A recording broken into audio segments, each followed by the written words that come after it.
The Giants are running New York like the Times as Danny is dropping all sorts of dimes. Saquon's thighs are ruining defenses' lives and Leonard Williams making opposing QBs feel him. Receivers think it's scary to line up across James Bradbury, and the Giants have a bright future led by Coach Judge, Jury, and Executioner. Tune in to Drawing About the G-Men every Wednesday at 6, live on Facebook, YouTube, and Twitch.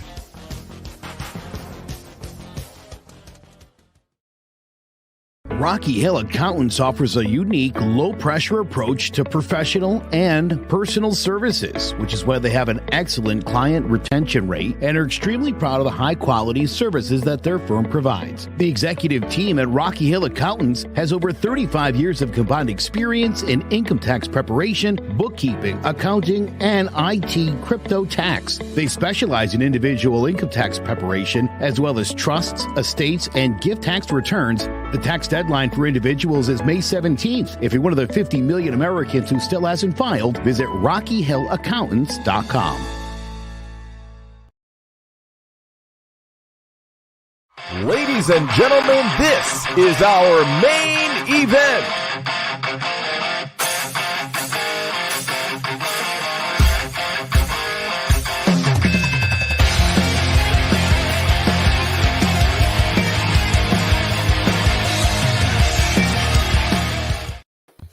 Hello, ladies and gentlemen, to Throw Jabs, the Combat Sports Podcast. I'm your host, as always, Big Jace, joined by Joe Aguirre and Jared Jones. And a lot to talk about UFC 252s tonight. We'll get to that, but let's recap some fights from last week. Starting off, Alex Moreno finishes Donald Cowboy Cerrone in the first round. Joe, what'd you think of the fight, and was this the Cowboys' last ride? Oh, that was bad. He talked a lot. He trained really well. He went out and did everything right. And then he got beat up badly again. I do love Cowboy, but it is time to ride off into the sunset. I totally agree. 100%. This was it for him. Because Moreno's, I don't want to say mediocre. But an above average guy, I don't see elite level out of this. I think that the matchup was based on the fact that this is a guy that's a respectable fight, but not an elite fighter. And that had to be the plan. You don't win this one, it's time to go, man. It's got to be. You're not. What do? Back up 10, 15 guys and then start working your way back up again? It's too much. It's past. Thank you, Dom. You know what? You made a good point, too. I kind of thought the same thing. Moreno looked good in this fight, but everyone's been looking good against Cowboy Cerrone of late. This guy needed a name on his resume, so he's positioned well going forward, but you used the word that elite. I don't see anything elite about him, and so I don't think the ceiling's going to be breaking any glass. What he can do with this fight and what he might leverage that into next. He could position himself, but I just don't think he's good enough to do any real damage. Agreed. I mean, it's a crossroads fight. I mean, Moreno, even though he is not on his way to the tippity top, he's still coming up slowly, and Cowboy has been slowly declining. But Dana White says that there's still possibly one more fight to be made for Cowboy. I don't want to see him fight again, especially after this, losing to a guy like this. It sucks to see. It really does suck to see. But that's like being at NASCAR and having like 18 laps left and everybody else pits, and you're like, there's probably enough tread on this tire to finish up. Yeah. That's what Dana was saying. There's not. You're going to be sliding all over the road, Cowboy. It's done. It happened. Tony brings up a good point. Moreno was a replacement for Sanchez. I mean, both those guys, it is like a Legends League, like old guys fight, but it's still. Sanchez is the name, but was he even ever an elite fighter without drugs? He's right up there around Chris Lieben. I mean, it's not, yeah, so I think this was kind of the plan. If you can't beat this guy, it's probably time, dude. You know? Yeah. Like Tyson said after the Kevin McBride fight, I'm disrespecting the game if I can't beat this guy. It's time. It's time, man. Yeah, I mean, again, to see Donald Cerrone get overwhelmed by who? You know what I mean? You're like, all right, this just keeps happening every fight now. Let's stop that already. Yeah, I mean, this guy's going to go back to the prelims, and hopefully Cowboy rides off into the sunset. But now let's talk about the main event, the meaningful fight. Maria Rodriguez, she's defeats Michelle Waterson via unanimous decision. Jared, how does Rodriguez match up with the top of this division? Better than anybody else. I said a couple fights ago, this is the next girl. She's going to dominate a few fights, and then she's going to get her shot. This is one of the people I've been riding with. Really, really enjoy watching her fight. She's really good. She's really, really good. I think she's right on the cusp of those other fighters. And we won't know until we see her in the cage. It's easy to say all those girls would dominate her, but I don't know if that's true. I think this is the what was the guy's name from last week with the long bun? Prohaska. Yeah, Prohaska. This is the female Prohaska. She's coming. Watch out. Let me say this. That was great. Michelle Waterson, by the way, is a warrior. Rodriguez hits hard. And I got to tell you, if that woman did not have the heart of a lion, I don't think she would have lasted that entire fight. True. I mean, that's a hard hitter, and Waterson can take a punch, boy, like not a lot of people can. I do think Rodriguez, or however you're trying to say that, Rodriguez, how we doing that? It's Brazilian, so the R sounds like an H. Rodriguez. Rodriguez. I like it. Like, she fought the karate hottie, and she's hot Rodriguez. I get it. Hey. I think she matches up very well with all the big guns, and you know, I don't know that her next fight's gonna be. I think you mentioned Drajacek, Zhang, and Namajunas specifically, Jace. I don't know that she's getting any one of them in her next fight. I don't know if this gets her to that level yet. But I'd love to see her and Wiley go at it. I mean, a couple of big Rose too. Hard, is a great fight, man. They would all be really good fights. So yeah, she is capable of beating any and all of these girls. If you don't think that, you haven't been watching her fights. She is capable of winning all three of those fights. She has it in her wheelhouse. Whether she will or not, it's a totally another story. That's why we fight. Right. Yeah, I mean, she called Joanna out after the fight, and it seems like that's the fight that makes the most sense to me. Have Zhang and Rose go back at it, just because. Just have them redo it, and then have Rodriguez take on Joanna for that number one contender spot.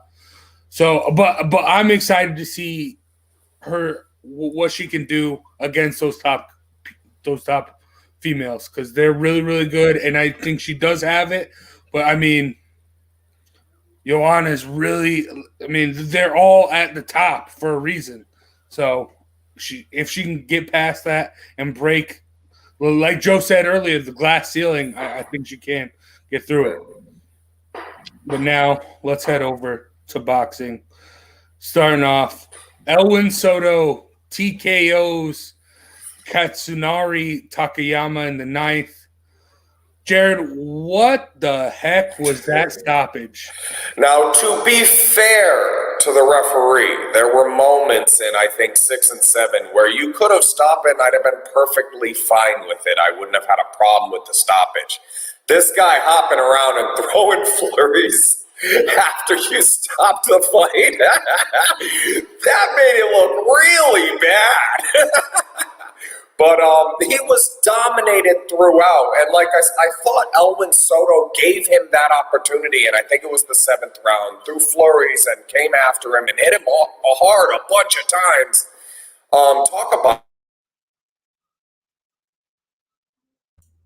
supposed to lose that fight.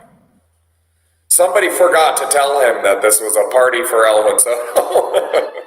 Because he came out, man. That was. I'd watch him fight again. He's obviously not a top of the line guy, but if he's going to bring that every time, what is he, 40 something? That was inspiring to watch, even though he was thoroughly dominated and outclassed throughout. This is one of the things we love about boxing is guys like Kasunari Takayama. Oh, sure. Yeah. Not everybody loves that expression, letting a warrior go out on his shield, because of obviously the inherent danger to allowing that. Takayama was getting beaten up pretty good. I kind of thought a little bit in that moment. I kind of saw what the ref saw, and I kind of thought he was out on his feet.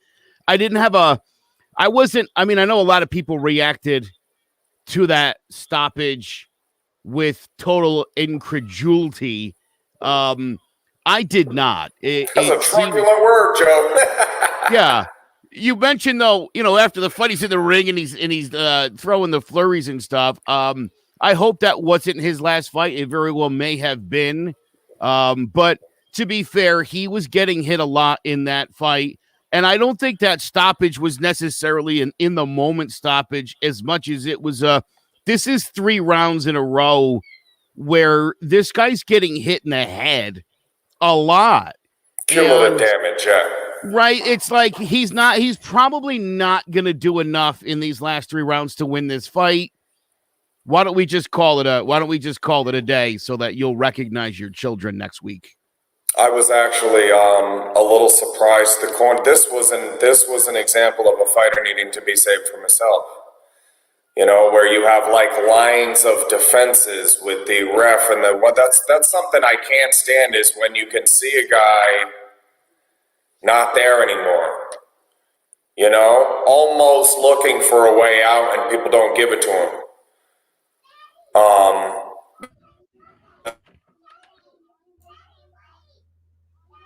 From themselves and to save their confidence for their next fight and so on and so forth. And there was, like I said, an opportunity in the 7th, I think, where the ref or the corner or anybody steps in and says, you know what, enough is enough. We know who the better guy is tonight. That's the issue I have with people that are really going in about this stoppage is, did you not know who the better fighter was? Did you think Takayama had the power to knock out Soto? Because I don't think he was going to land that. I thought he landed that punch a couple times already and just didn't have the pop to get Soto out of there. That being said, he was down 100 points, and the Washington Generals don't win games. It wasn't going to happen for him. So I'm okay with the stoppage. The guy got beat pillar to post and lost every round, and I love the warrior spirit inside of this guy. Like I said, 40-something, 2-year layoff, I'd watch him again. But I'm kind of okay with the stoppage. Like you said, it was the timing that got people upset, and not the fact that if you look at the cumulative damage, you say, oh, yeah, you could have stopped this halfway to here. Yeah, I mean, again, I would say, in the moments before the stoppage, I did recognize what I thought was a guy out on his feet, and I'm pretty sure that's what the ref saw. And he allowed a couple more punches before he jumped in there. And, I think in some of these situations, Zhang Weili is a good example of somebody who hits the ground and wakes themselves up from being knocked out. And this could have been a situation where Takayama was out on his feet and then got hit a couple more times, and it snapped him back into reality for a minute. He was going to go back to La La Land. Yeah. You know what I mean? He wasn't much further off from, I think, just really getting hurt out there. 2 years out of the game to come back and to give a great performance like that. Again, if he has any desire to fight again, like you said, you'd love to watch it again. I think this was best for him health-wise. The stoppage, again, initially didn't seem like, and I know everybody freaked out about it. I definitely saw that different. Yeah, I do think like Jared mentioned, if it was a corner stoppage, people wouldn't have a problem with the ref. Well, it should have been a corner stoppage. Yes. They definitely, look, when a referee has to jump in, I think you're failing. I think you're failing your guy. Your corner is letting you down. Again, I get the warrior going out on the shield and all that, but there's such a thing as physically and mentally. Let me tell you that those are not good for you.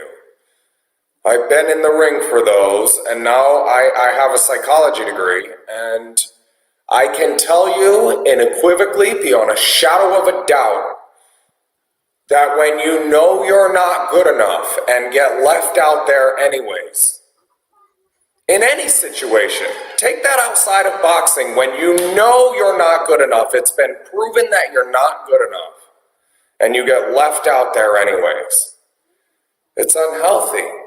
That's what causes fractures, Yeah, and that's what happened. It's up to you to get in there. You know that guy. You saw what was going on. Get him out of there. Yeah, frustrating.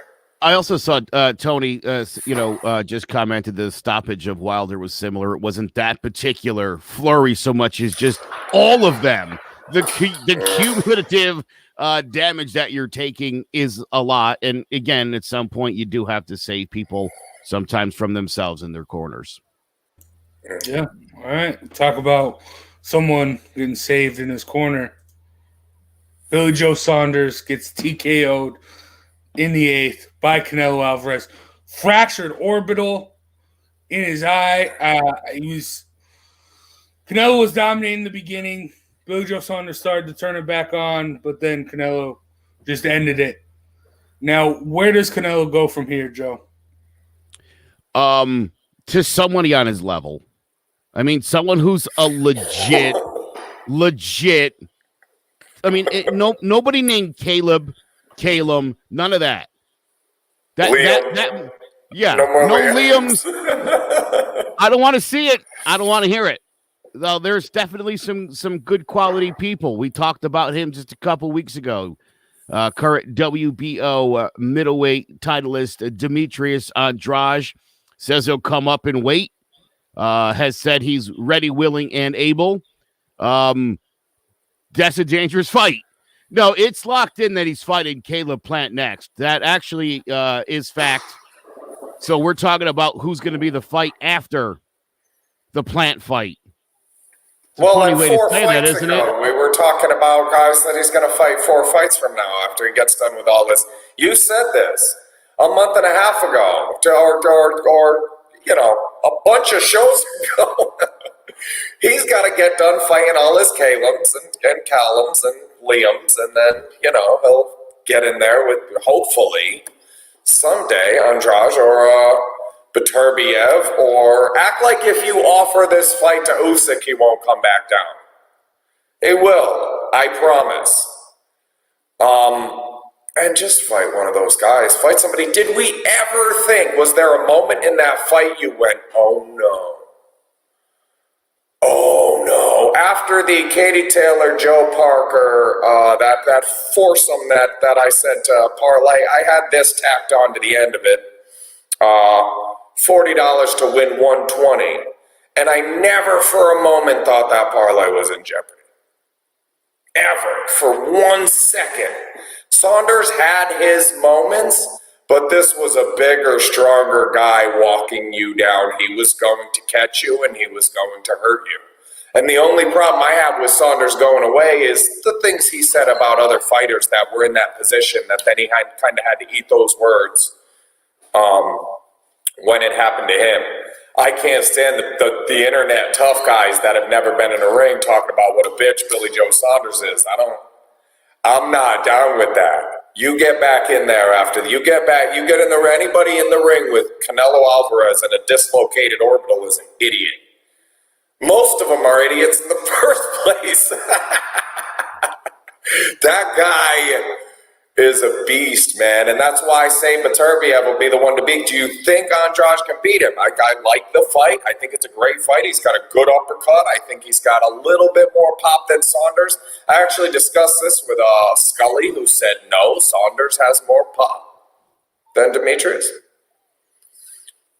He said he thought Saunders was more powerful. If that's the case, Canelo's going to walk right through him. I'm not sure that's the fight either. This guy's Cotto-ish when he cuts weight. So, I want to see Beterbiev. Honestly, that's the fight I want to see. You know, Jace mentioned off the top of this particular segment that, Billy Joe Saunders started to kind of come back a little bit in this fight, middle rounds, 6, 7, 8. And I think what makes Canelo Alvarez so great is him recognizing that you're doing that and then putting a beating on you for it. Turning it up. Yeah. Yes. I mean, he's got that ability to kick it up to the next level. I thought, the same thing with Katie Taylor a couple weeks ago in the fight of her life. And late in that fight, boy, it seemed like she just kept turning it up a little bit higher. And when we talked earlier about Brandon Morano, again, we're talking the difference sometimes between someone who's pretty good at this and somebody who's at elite level status. And again, there's a reason there's the names that we know and there's the names that we're hoping are going to be something, or that we can this guy hang with this guy? Hanging is not beating somebody, right? Whether you can hang with can this guy last 10 rounds? Man, maybe. If your thought is can I hang for 10 rounds, you've already lost the fight. If you're just trying to hang around, you're not winning that. This. Yes. Well, it's funny. When I was a kid, the whole thing, would you fight Mike Tyson for $1 million? Number one, Mike Tyson was good. Number two, $1 million was a lot of money at the time. The question was, how long, right? In my mind, could I survive? How many Mike Tyson uppercuts could I survive? That was the mentality. Right. I wasn't thinking like, you know what? I'm going to try to work him early, work the body late. I'm going to go more to the head. Right. It was, how many times will he hit me before I either die or like everything's broken and fractured? That was sort of how we determined that. And that's what this fight was like for Billy Joe Saunders. This was at what, my only question of the night was, when does Canelo knock him out? When does this fight get finished? I knew it would finish. I knew it wasn't going to get to 10. Love the 8. Happy with that. But again, I think you know how great Canelo is. And Billy Joe Saunders, and again, nothing to sneeze at, but give us a break, dude. There's so many great fighters out there. They all want a piece of you. Go out like a champ. That's all I'm saying. Yeah, there's a difference between Billy Joe Saunders, great middleweight, but Canelo is great pound for pound. And that's what we saw. And go ahead. I don't remember which one of you, but last time we did a boxing pound for pound list, someone said, based off Canelo's last fight, he does not deserve to be on there. Does he deserve to be on the top 5 pound for pound right now after this? I mean, he does, because he shouldn't really have been off the list. So whoever's list that was, I don't know who you're implying did that, if that was me or Jared. I feel like that I don't remember. Feels more like something I would do. Yeah. But maybe. Yeah, listen, great fight. But listen, my whole thing about Canelo Alvarez is you gotta be taking the good fights, man. There's not a lot of time left, bud. And I said there's a reason I always bring up that Loma fight, because what you said about levels. I feel like at full speed, when they both pushed it all the way up, Loma was just a little bit better. He just didn't have the size or whatever fortitude to keep it at that level for the amount of time he needed to win the fight. Katie Taylor did. Canelo Alvarez did. When he turned it up, it was messy. Could he have done that in 3? See, and these are the conversations we're going to have if these are the fights he's going to have. Could he have knocked him out in the 8th? Could he have done it in 3? If he went out there and said, you only got 3 and you have to stop the guy, could he have done it? Yeah, maybe. I'd bet yes before I'd bet no. If he had that in his head, gotta stop him in 3. Didn't he call this round? Looked like he went after him. That's what guys are doing nowadays. When they get fights like this, they go bet the actual round they're going to stop the guy in and then wait till the 8th to actually, try to get the stoppage. Mayweather did that. Straight right hand. Watch the last round with his McGregor fight. He said, I'm going to stop him in this round with a straight right hand. Where are the hooks? Where are the uppercuts? Find me hooks and uppercuts in Floyd Mayweather Jr.'s last round with Conor McGregor. They don't exist. They're straight right hands. He's going to stop him with a straight right hand in that round because that's what he bet he was going to do. That's what this looked like to me. I'm going to stop him in the 8th. Here's $100,000 says I'm going to stop him in the 8th. Do you know what the plus line is on that? Come on, man. Plus 600? Yeah, that's what it looked like to me. I'm watching that and heard him say I'm going to stop him in the 8th and then watched him come out in the 8th the way he did. Come on, everybody cheer. Here it comes. Like that boxing movie Gladiator. Here he comes. Yeah, messy. Could have done it 3. Yep, yeah. I believe it. And Joe Smith is, man, he'll walk through Joe's. Come on, man. Andre's a better fight than Joe Smith. Oh, absolutely. Well, the funny thing with Joe Smith is, the cool part is he won't have to worry about looking to the left at all. Not a hand coming from that direction when you're fighting Joe Smith. Try fighting Canelo Alvarez with one good hand, and let me know how that goes. Yeah. Or one good Yeah. But all right. Now we talk about one of the greatest in boxing right now. After this break, we'll talk about one of the greatest in MMA. But we'll be right back.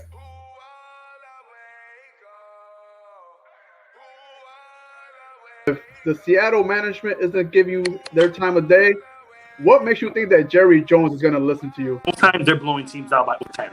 Come on now. When they're on, they're on. Again, I'm going to need you to write LeBron a letter, send it to him, and say, Bron, I'm sorry, but I'm going to have to hop off your bandwagon. Don't do that.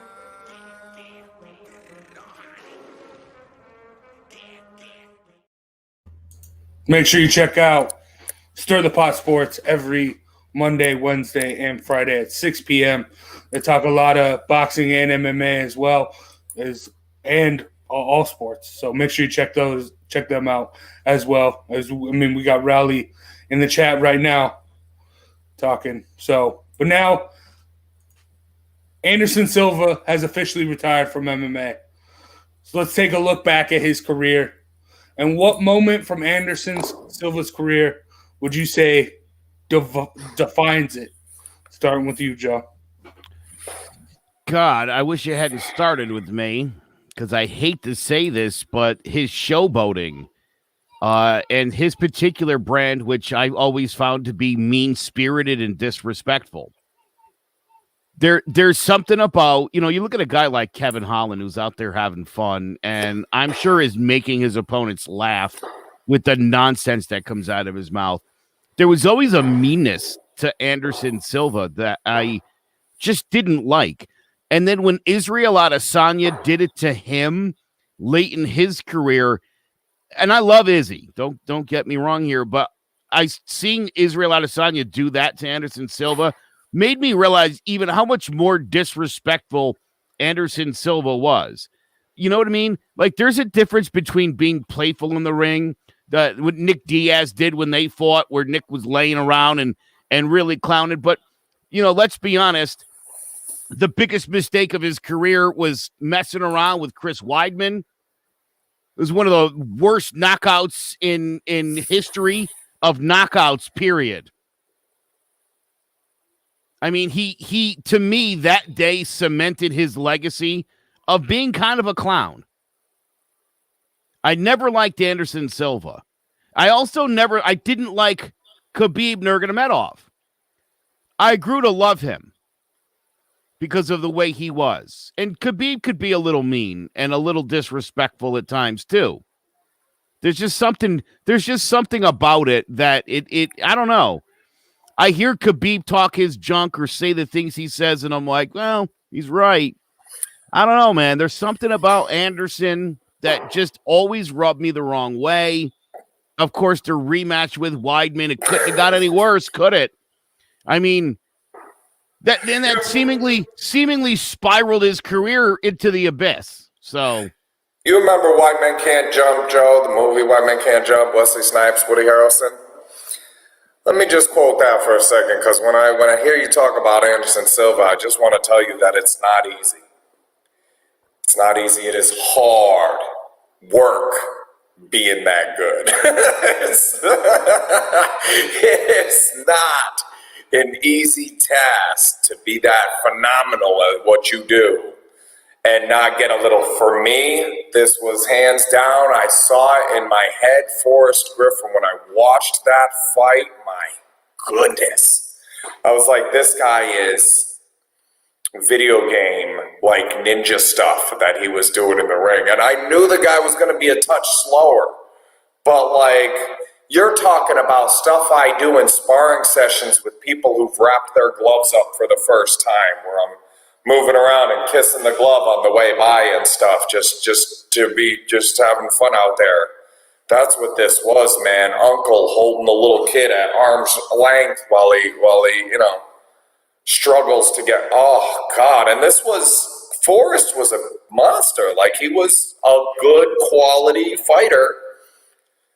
The difference between a great fighter and an elite fighter, and when it was Anderson and Forrest, it was a lot. So for me, the moment that defines his career, those shades and that straight right hand, there were 3 or 4 of those during that fight that were just like, you make a top 50 best moves list, and he makes it 4 times in that fight. That was highlight reel stuff. Yeah, and that's my favorite moment. I'd say that's who he was. Well, at his best. I got 2. First off, the second fight with Weidman, that's always going to have a special place in my heart, because that was the first. Impromptu mannequin challenges. The champion of impromptu mannequin challenges.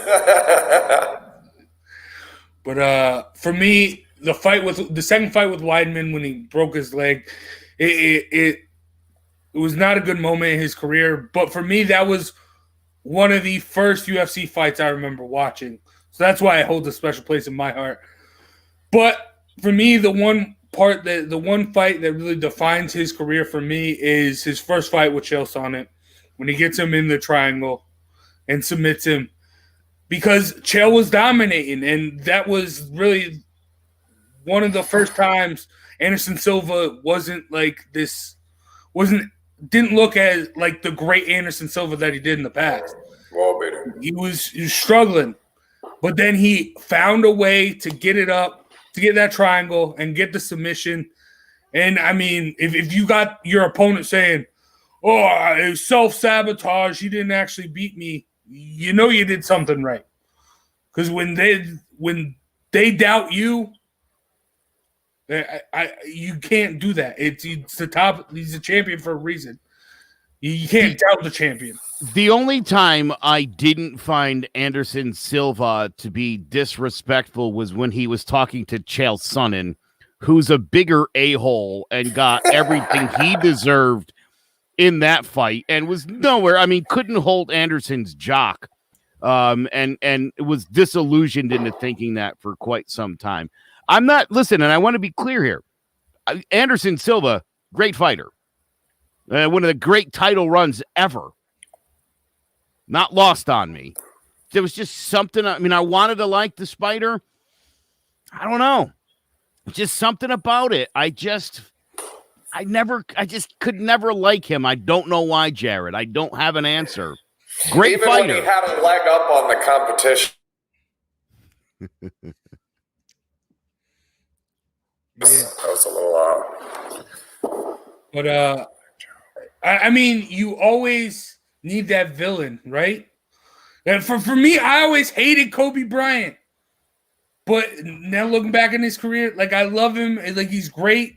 I admire what he did. But when he was playing, I hated him because he was that cocky. He carried himself like he was the best to ever do it. But now looking back, he's up there. He deserves to be there. And I think Anderson Silva's the same way. He's definitely top 10. You know, a buddy of mine said when I was a little kid, I hate the Yankees. Might have been like 4. I was like, why do you hate the Yankees? He said, because they always beat the Red Sox. It's a good reason. Good a reason as I can think, yeah. That was my buddy from back in the day, and I learned to hate them too. Hilarious. That's awesome. All right, let's get into tonight's fights. Starting off in the boxing ring with Brandon Figueroa and Luis Neri. The junior featherweight titles are on the line tonight as WBC champ Luis Neri takes on WBA regular champ Brandon Figueroa. Luis Neri, 26 years old. He's 5'5" with a 66-inch reach, record of 31-0 with 24 knockouts. From Tijuana, Mexico, Neri took to boxing in his teens, and after a brief amateur career that saw him go 9-0 with 5 knockouts, he turned pro in 2012 at the age of 17, scoring a first-round TKO. He won his first 18 fights with 13 knockouts before winning his first title, the WBC Continental Americas belt, with a unanimous decision over Martin Callas. He defended that belt twice with brutal stoppages over former champion David Sanchez and Richie Mipranum. In 2016, he picked up the vacant WBC silver belt with a devastating 4th-round knockout of Raymond Toboggan. After stopping Jesus Martinez, he faced long-reigning WBC and Ring Magazine bantamweight champ Shinsuke Yamanaka, overwhelming the champion in a scintillating 4th-round TKO, but losing the title immediately due to failing a post-fight drug test. The following year, the pair rematched, with Neri getting it done in 2 rounds this time, having stunned and dropped Yamanaka multiple times en route to the stoppage. However, due to missing weight, he was ineligible to win the title. In his next fight, he took on Jason Kanoy for the vacant WBC silver belt, overwhelming the Filipino and dropping him twice in the first round and once in the third before trapping him in the corner and forcing the stoppage. He retained the title 3 times by KO, including a devastating body shot knockout of Juan Carlos Payano. In September 2020, he won the vacant WBC super bantamweight title with a shaky but unanimous decision over Aaron Almeida, a tough southpaw boxer/puncher with dynamite in his left hand. Pantera has a killer instinct when he hurts his opponents, using good footwork to stay in front of them and prolific body work to wear them down. Brandon Figueroa, 24 years old. He's 5'8" with a 72-inch reach and a record of 21-0 with 16 knockouts. From Weslaco, Texas, the Heartbreaker followed his older brother, former lightweight champion Omar Figueroa, into the sport at a young age. After an extremely brief amateur career, he turned pro in 2015 at the age of 19 with a 4th-round unanimous decision. He won his first 16 fights with 11 knockouts, mostly against unheralded opposition, before stepping up in competition, knocking out former Olympian Oscar Escandon in the 10th round. After a 3-round blowout of former champion Moses Flores, he took on Yanfrez Pareo for the vacant WBA super bantamweight title, outworking Pareo and forcing him to quit on his stool after 8 brutal rounds. In his first defense, he completely overwhelmed challenger Javier Chancon, dropping him in the 4th round and forcing him to quit by spitting out his mouthpiece. In the next fight, he defended his belt against former champion Julio Ceja, who gave just as good as he got after 12 punishing rounds in which both men took damage. The fight was ruled a split draw. In September 2020, he stopped Damian Vasquez in the 10th round, dropping the challenger with a vicious right-left combo to the body, prompting the referee to stop the fight. A powerful punching switch hitter, Figueroa employs a more traditional Mexican style of phone booth fighting, relying heavily on body punches, hooks, and volume punching to wear down and overwhelm his opponents. Luis Neri and Brandon Figueroa face off with both the WBC and the WBA regular world junior featherweight titles on the line tonight. Not only will the titles be on the line, but also that 0 in the loss column will be on the line tonight. Joe, who's going to get their first loss? I think Neri's going to outpoint Figueroa and win this fight. I think we are in for quite a treat tonight. Couple of 122-pound bangers going to be going at it. This is definitely going to be an exciting fight, but I don't know. Neri, sublime skills, and I think maybe he's just a little better than Figueroa, and so I'm going to take him in a dog fight. I have to agree, but I got a couple little caveats here because Neri had 3 title shots, won all 3 fights, and didn't get a title till the 3rd one. Failed drug test, missing weight. It makes it really hard. You know, I mentioned Chris Lieben earlier, and he's one that always comes to mind. He had that left hand, that showstopper that didn't matter who he was in the ring with. And then you found out he was on drugs.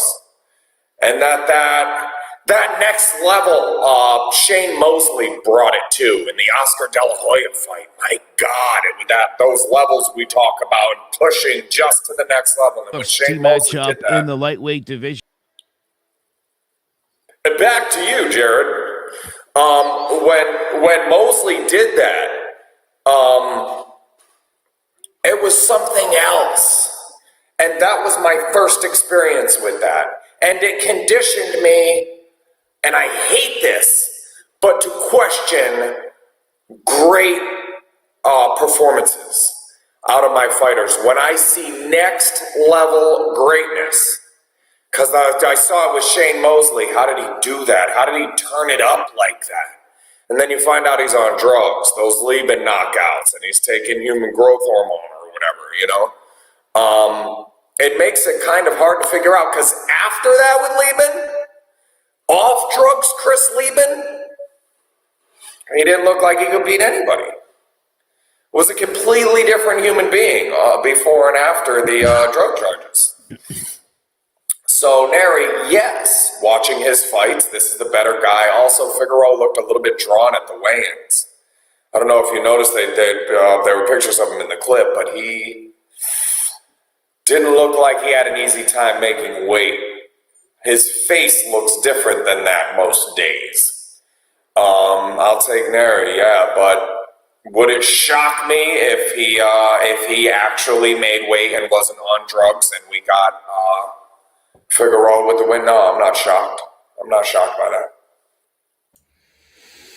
Yeah, well, I mean, both these guys had moved up, and it is crazy to see Figueroa does look very drained from the weigh-in, as we saw. But, I think if Neri has to be the guy. Like, he has to be the favorite. You have to pick Neri here. Can Figueroa land something and maybe put him down? Yes, I think this is going to be a banger. Both these guys are going to brawl, and but you got to go Neri. Like he's just shown Every step of the way, he's just shown to be better. And, I mean, Figueroa, he also has a draw. He's the only one. He's tasted the only blemish victory. Yes.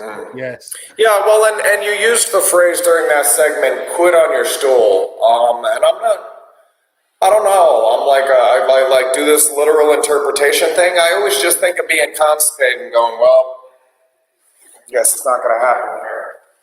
You know, not today. Right? Quitting on your stool? I don't know. It's just something it's just a phrase that doesn't sit well with me. All right. Now, that could be a commercial. Quitting on your stool? All right. Now, that's it for boxing this weekend. But we got a big UFC pay-per-view. A lot of lightweights. Not just main eventing, also in the co-main event. And let's watch the video. Between Beneil Dariush and Tony El-Kukui Ferguson.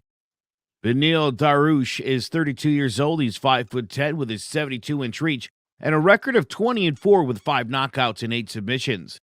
Born and raised on a farm in Iran, he moved to the United States at age 9 and took up Brazilian Jiu-Jitsu. In 2007, he earned his black belt in just 5 years, medaled in 9 separate World Jiu-Jitsu Championships, then turned pro in MMA in 2009, earning a split decision. After winning his next 5 fights by stoppage, he made his UFC debut in 2014 with a first-round submission of Charlie Brenneman, but lost his next fight via TKO to Ramsey Nijem. He then won his next 5 fights, including a rear-naked choke of Darren Cruikshank and decisions over Carlos Ferreira, Jim Miller, and Michael Johnson, before losing by rear-naked choke to Michael Chiesa. He came back strong, knocking James Vick out cold with a thunderous left hook, and then decisioned Rashid Magomedov. However, the following year, his momentum ground to a halt as he suffered a second-round knockout via flying knee from Edson Barboza, and then after drawing with Evan Dunham, he was knocked out at the end of the first round by a single powerful left cross from Alexander Hernandez. Since 2018, he's been perfect, winning 6 in a row, including 3 Performance of the Night awards and 1 Fight of the Night, as he defeated the likes of Drew Dauber, Frank Camacho by decision, and knocked out Drakkar Klose with a left cross, and Scott Holtzman with a spinning elbow. An elite Brazilian Jiu-Jitsu practitioner, Dariush boasts an excellent 81% takedown defense while attempting 2 takedowns per minute. Under the guidance of Rafael Cordeiro, he has also honed his stand-up skills, landing at a rate of 4 strikes per minute with a 59% strike defense. Tony El-Kukui Ferguson is 37 years old. He's 6 foot tall with a 76.5-inch reach and a record of 25-5 with 12 knockouts and 8 submissions. Born in California and raised in Michigan, he was a 3-time All-State wrestler in high school and won the National Collegiate Wrestling Association Championships in 2006 while attending Grand Valley State University.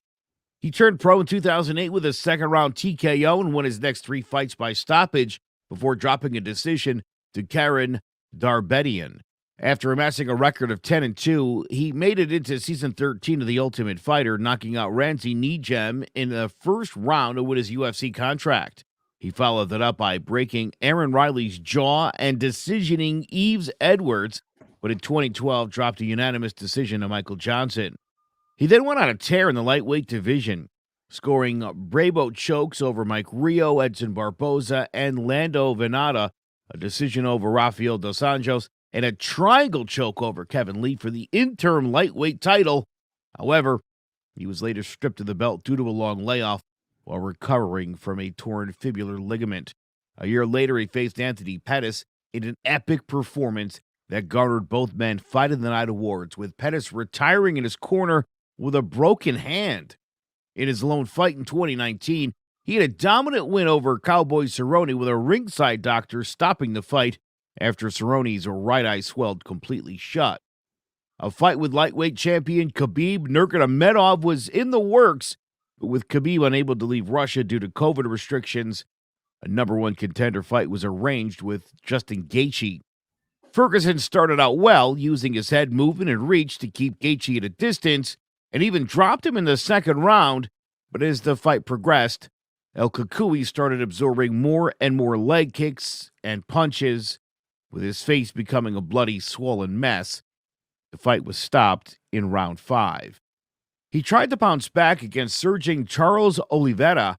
After getting the worst of a few stand-up exchanges, he was taken down and put in an armbar with his arm hyperextended to the point of almost breaking. Unable to utilize his left arm for the remainder of the fight, he was outstruck and out-wrestled for the remaining 2 rounds. A relentless pressure fighter, Ferguson has one of the most diverse, chaotic, and effective styles in MMA, using a wide range of unique techniques. He likes to throw his opponent's timing off and sap their cardio. Possibly the most durable fighter in the UFC, he's an elite striker who is fantastic at keeping his opponents at optimal range and landing nearly 6 strikes per minute. He also boasts a 70% takedown defense and is one of the most prolific grapplers in the sport. Ferguson versus Dariush. I will never pick against Tony Ferguson. This is where my bias comes into play. Tony Ferguson's going to get it done. If he can't get it done, he might need to dip like we're talking Cowboy. But Joe? Yeah, this is a tough fight, man. Benil's pretty good fighter. And again, in sort of researching this, I didn't realize the kind of knockout power he has. He's dropped quite a few guys. So I don't know, man. I understand what you're saying, Jace. And in rewatching both the Oliveira and Gaethje fights, he was in both of those until he wasn't. And it was quick how that sort of developed. But, I don't think that Tony Ferguson is done. And I think there's a big difference between the fights he's had and the fights Cowboy's had. Where, look, if Ferguson loses this fight, it'd be 3 in a row. And I don't think any of those losses are anything to be embarrassed about. He's running in the buzzsaws. That said, he needs to shut his mouth about Khabib. He would not have beaten Khabib any time over the last 4. Khabib would have eaten him for lunch. You don't know that. Give that up. He would have. He certainly would have. Khabib would have been all over him, and there would have been a 0% chance of winning. Facts. Focus on who you're in the ring with now. Okay? You need a win desperately here. And this Dariush is no joke, man. So if Tony Ferguson isn't right and hasn't figured out, I mean, he's taken 2 really bad beatings in his last 2 fights. I mean, bad. Again, I don't think he's at the end of the line, but as far as being a main event guy, he's quickly putting himself in position where that's not going to happen. So he's definitely going to have to start pulling out some W's. This is a really tough fight for him, though. Yeah, like I mentioned last time during the Oliveira Ferguson fight, Khabib was his white whale. He doesn't know what to do now, and he's lost with Khabib gone. And I want him to get back on track because I do think with Khabib out of the picture, I still like how Tony would have matched up with Khabib. But with him out of the picture, I think he can be the champion, the actual champion, not the interim champion. You don't think so, Jared? No. Dariush.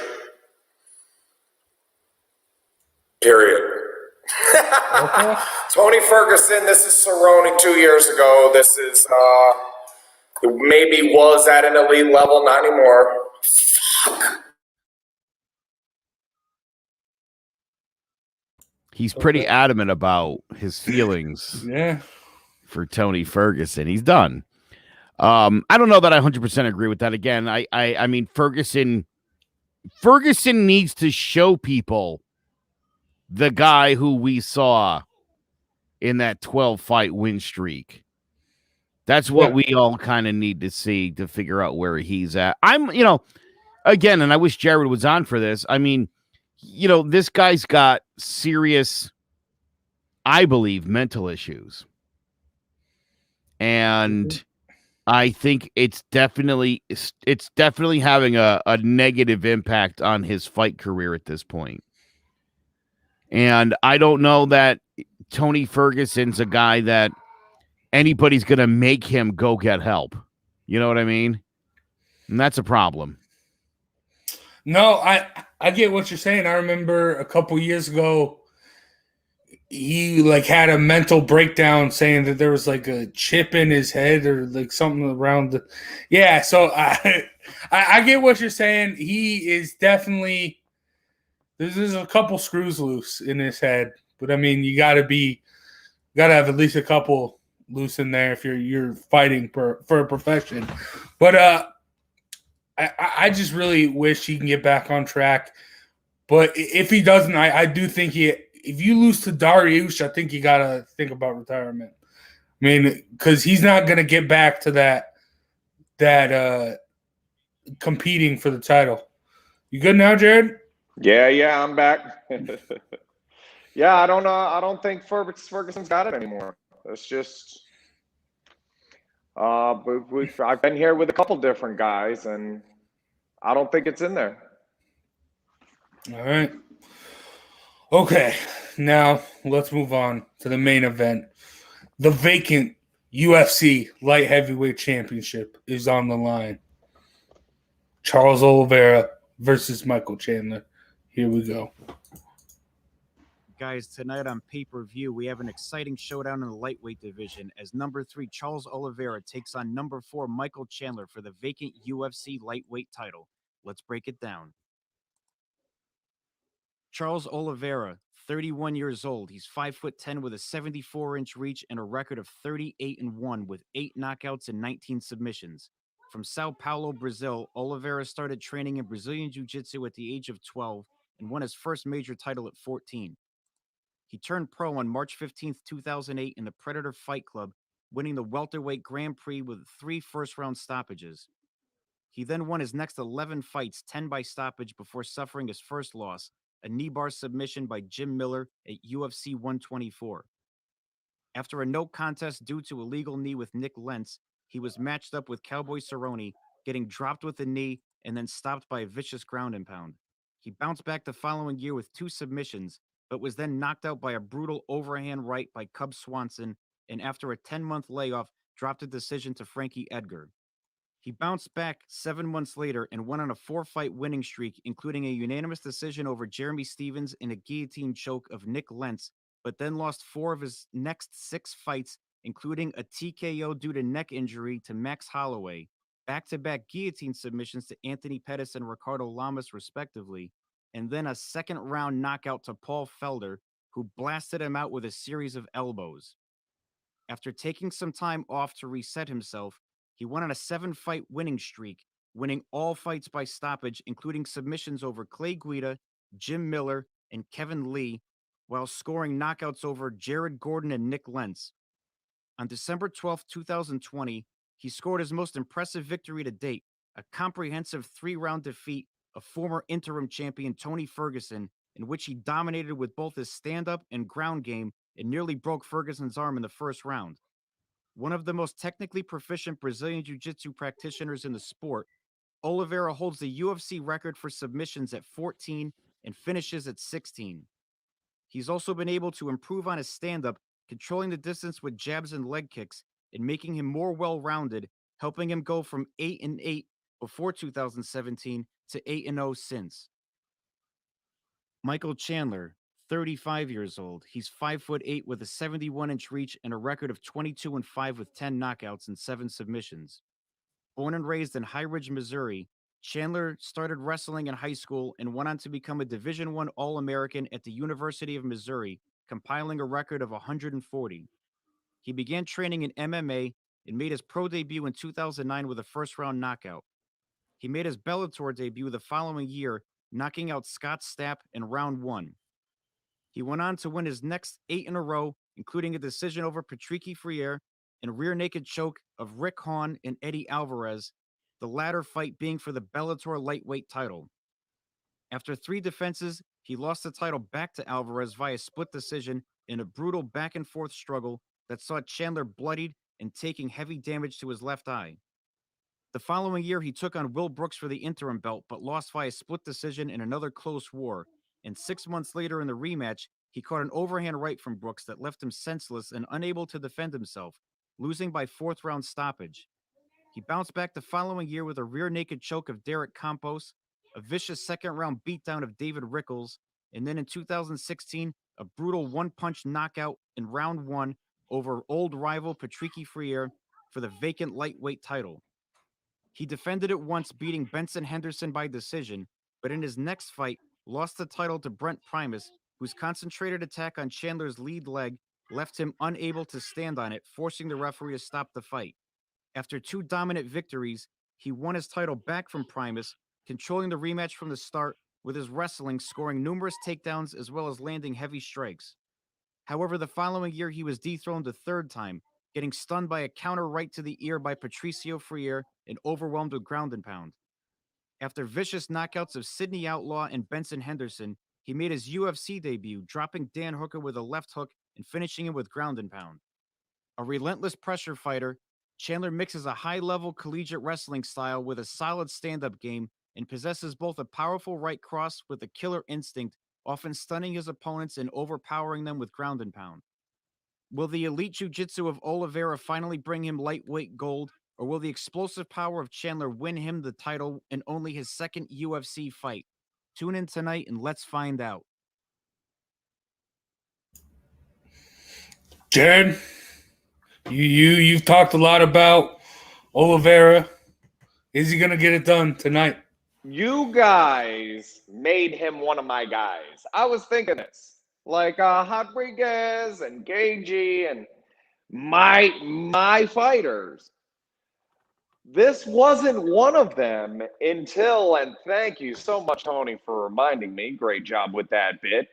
But I just said during the last one, I've said this before, Tony Ferguson's on his way down. That was the fight. I said Oliveira's on his way up, Tony Ferguson's on his way down. You guys couldn't have disagreed more. That's still true. Oliveira wins, Ferguson loses. Here's my ish with Oliveira, because he's great. I watched him tap out after getting elbowed at the beginning of a ground and pound from Paul Felder. I talked about, and I have in his previous appearances on our show, talking about Charles Oliveira, that sometimes, for as great a fighter as he is, as great a submission artist as he is, the Brazilian jiu-jitsu master, this guy taps like a bitch sometimes, like fast. And I don't like that in a fighter. I don't. Now, the last 8 or 9 have been great fights for him. And the level of competition has gotten better and better and better. Michael Chandler, I don't like that he's fighting for gold here in Fight 2 in the UFC. I have a real problem with that. Me too. I really do. And for that reason, I would like to see Charles Oliveira win this fight. Michael Chandler has a way of winning fights and then losing the rematch. So I'm not sure how this is quite going to shake out. I'm going to pick Oliveira to win this. I think he's going to submit Chandler because I agree with you, Jared. I think, Oliveira took some time off after some of those losses and had to kind of get it back together. And he's done that in impressive fashion. And I don't know. I do. I think it's going to carry over into a championship tonight. I'm going to go Michael Chandler. Just because, someone has to. Someone does have to. But also you lost to Paul Felder. You can't, a champion with a loss to a commentator. Let's be real here for a second. So, and the one thing that scares me picking Chandler is in the past, he's had some great knockouts in his past couple fights, but I also feel like he's getting too comfortable on his feet with his hands. He's a great wrestler, And you talk about it, Oliveira taps kind of quick. So if he can bring him to the ground, maybe get a rear naked choke, armbar, something. I think that might be the success for a victory here. But I think they're going to brawl it out. And I just think Chandler is more heavy-handed than Oliveira. Maybe Oliveira can hit him with an elbow or something to put his lights out. But I'm going to go Chandler to get it done. Jared's walking away because he doesn't. Looking at the Ferguson fight, it just seemed to me that Oliveira is faster and stronger and quicker just on everything against everybody right now. He seems like he's always a step ahead of everybody. And so, again, I'm going to ride the hot hand here. And listen, Jace, this is one of the rare times where I'll say, I think Michael Chandler has as good a chance to win this fight as Charles Oliveira does. I wouldn't be shocked if Chandler knocks him out in the first round. I wouldn't be shocked by it. I don't think that's what's going to happen. I think Oliveira is going to submit him in round 2. But Chandler winning this fight, to me, is not absurd or outside the realm of possibility. I'm just going to ride with Oliveira because I think right now there's not a lot of guys in the entire sport that are fighting as well as Charles Oliveira. I get that. It's going to be a good fight regardless. I'm very, very excited. But we're going to take a quick break, and then Jared is going to hit us with that flurry. The Closing Time Podcast is back, sponsored by Rocky Hill Accountants. I'm Joe Aguirre. I'll have a brand new co-host, Sanam Salati, who's my broker, my mentor, and my good friend, and one of the most knowledgeable people in Connecticut in the entire real estate industry. We're going to be talking about the latest goings-on. We'll keep you up to date on the market, and we're going to bring on some really great guests all throughout this season, people in all different fields in the industry, like accountants, home inspectors, mortgage reps, and so much more, just to give you a better understanding of the Connecticut real estate market. We're so excited for a brand new season of the Closing Time Podcast, part of the CMG Podcast Network. It's sponsored by Rocky Hill Accountants. Go see Heidi and Glenn Parchman to file your taxes for bookkeeping, business advice, real estate investments, or whatever your accounting needs are, including cryptocurrency. Just visit RockyHillAccountants.com. We'll see you all season long on the Closing Time Podcast.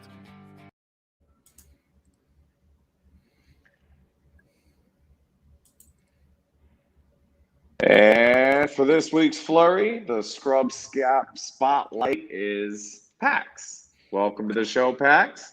Hi, thanks for having me. These are my co-hosts, Joe and Jace. Nice to Hello. meet you. Hello. So we'll just talk to you a little bit about your experience at Scrub Scraps. You didn't actually fight at Scrub Scraps, but had some sparring sessions at gyms and actually really took a liking to it. What attracted you first to the sport? Well, at the time I was in high school, and I was struggling a lot with PTSD. And I know Jared, especially like talking to you and like hearing your background, like that definitely made me feel more comfortable. And for me, boxing was a great way to kind of focus myself and release some of the anger that I had at the time. So. Awesome. Oh, it's interesting because we've had quite a few people come on with the sharing their Scrub Scraps experience, and I don't know I've ever heard anybody say, or at least admit, that a lot of it is literally what you think boxing is, right? Because kind of releasing that aggression, and I'm curious to hear more about that. Did you feel angry, or was it just the moodiness sometimes? You know what I mean? Was it like, how angry were you, and how much of a release were you finding at Scrub Scraps?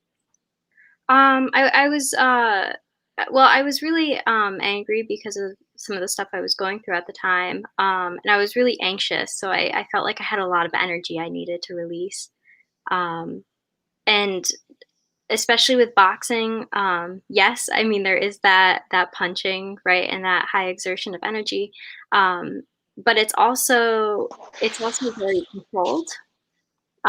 So that felt like a very safe environment to kind of do that in and to focus yourself in on something. One of the stories that sticks out for me with your experience was all of these things, these little intricacies to the game. I was training you for a while before you got a sparring session, and when you did, it was like an adult female with an amateur record that was, sparring with you. And oh man, when I tell you guys, somebody being left-handed can be a big deal. I'm in the corner between rounds trying to explain all those little idiosyncrasies that you guys already understand on the fly after months. She's got her first live sparring session. The girl's left-handed. I'm like, okay, so here's what you want to do with your feet. I know we're kind of on the fly here. God. But if you can imagine trying to get those basics about fighting a left-hander out during that 30-second break with, were you 15 at the time? Yeah, somewhere around there. I remember that experience very well as a trainer because you have a lot of different things that fly at you during that 60 seconds that you want to, okay, now let's recap. Here's where we're going to go. And you never expect it to be all brand new. And that's what I had was 60 seconds to give you a bunch of stuff that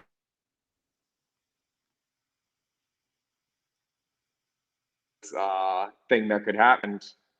I mean, went really well though. I really cherish having that experience with you, Pax.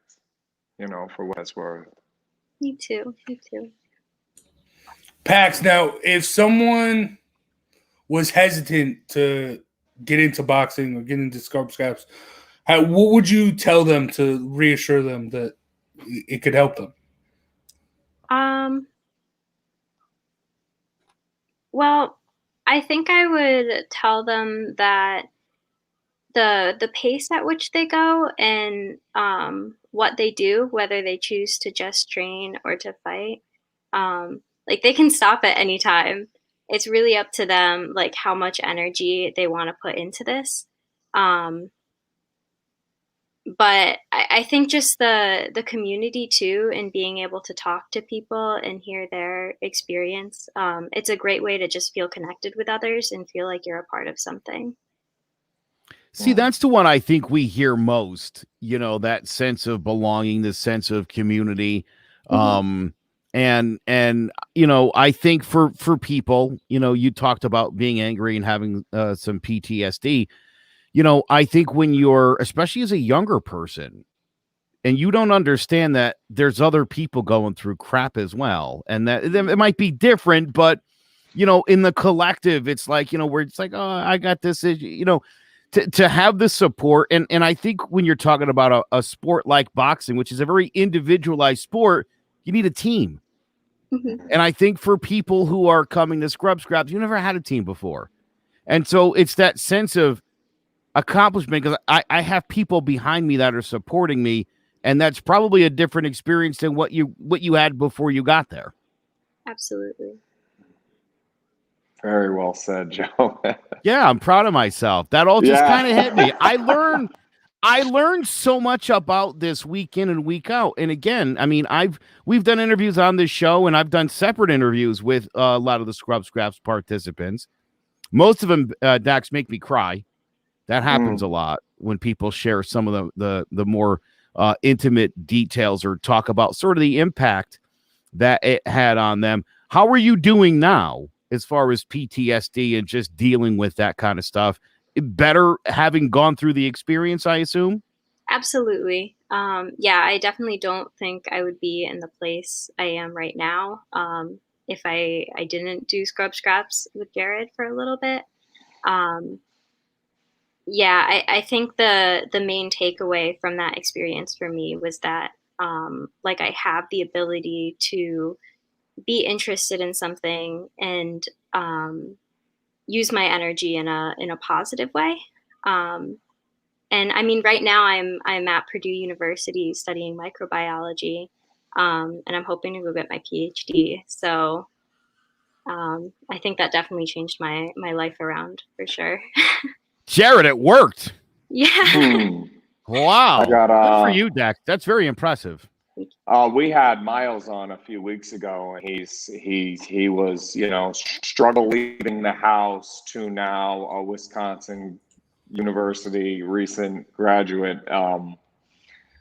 They're beautiful stories. You know, I saw I don't know if any of you guys ever saw the movie Accepted. There's an old it's a comedy, but I bawl through the whole thing. Like, I'll cry through the entire movie, even though it's a comedy.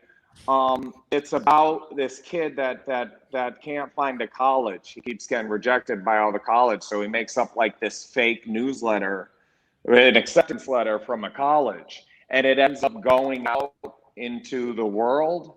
And so everybody that can't get into any other college ends up going to so then they have to set up college. And actually, and what they found was all the people that ended up here kind of had these similar stories. And it just reminds me so much of Scrubs, where you go and, you know, there's not a tryout. As Dizzle said, there's no tryouts. You know, everybody's kind of going to be accepted, and there's a spot for you, and there's somebody close to your skill level, and we're going to figure it out. Pax, are you still training today, or? I am not, no. No, well, and like John Scully said, that is your average boxing experience. It isn't the world champion. It's somebody who comes in that didn't have all the tools they needed, looked at somebody else's toolbox and started to develop those tools on their own, and then go use those tools to make their life better and more manageable. I think when I look at PAX, it's more the run-of-the-mill story for boxing. You get into it for a little while. The problem is that when you go to a regular gym, you're not able to extract the things that she extracted at the same rate. You get beat up more, and you kind of got to do that work on your own. Whereas at Scrubs, that's the focus, is to give you those tools and then let you go use those tools in the other aspects of your life. You know, not necessarily to make you some great championship fighter. I'm not looking for the next Mike Tyson. I'm just looking for the next smile, the next day to wake up. I had a guy message me the other night.